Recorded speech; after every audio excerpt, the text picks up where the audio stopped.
All right, Nicole, thank you. I have some more information now on body camera footage. We've been seeing many people calling for that footage to be made public. Several posts on social media from various organizations calling for body cam footage to be released following the death of Corey Ruiz. Now, the problem, Madison Police don't have body cameras.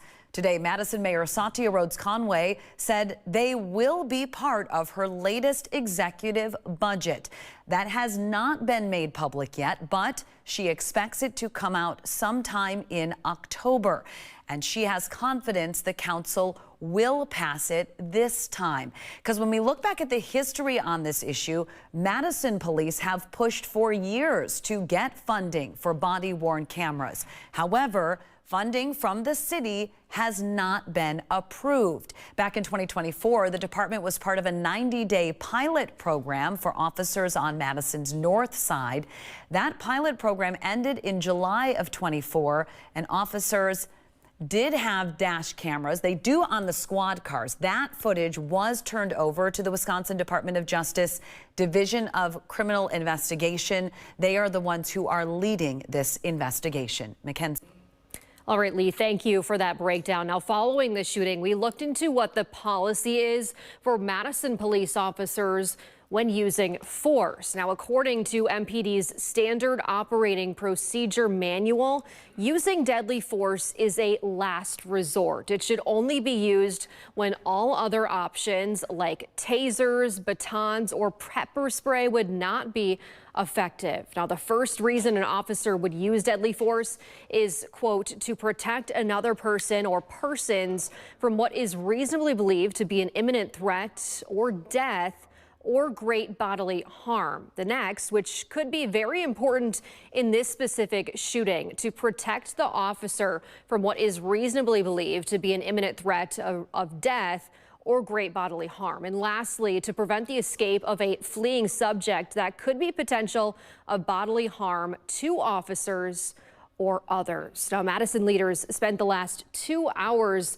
this afternoon answering questions following yesterday's deadly shooting, and we saw tensions were running incredibly high, with someone from the crowd in this press conference stepping up to the microphone while Police Chief John Patterson was speaking. At that point, people began yelling. Take a listen.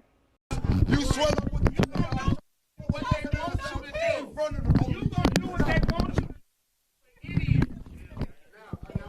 Get you some class. That news conference began at 3 this afternoon and still underway as we are preparing for this newscast. Our Shana Najawan joins us live from outside the city county building where that press conference was. Shana. Mackenzie, we just left the city county building after almost 2 hours of intense conversation. What started as a routine briefing quickly turned as those protesters repeatedly interrupted city leaders, including Chief John Patterson, demanding accountability and answers. Mayor Satya Rhodes-Conway started the briefing offering condolences to Ruiz's family, saying no one should lose their life during an encounter with law enforcement. She also acknowledged questions surrounding how the encounter escalated and said those answers will have to come through the investigation. Patterson later confirmed officers first attempted to use a taser before deadly force was used, but that attempt was unsuccessful. The city's independent monitor also announced a separate investigation, while Patterson said he welcomes that additional review and hopes it's a quick process. Open and active homicide investigation right now. In accordance with state statute, long-standing practice, the Madison Police Department has called for a thorough and independent criminal investigation into yesterday's shooting.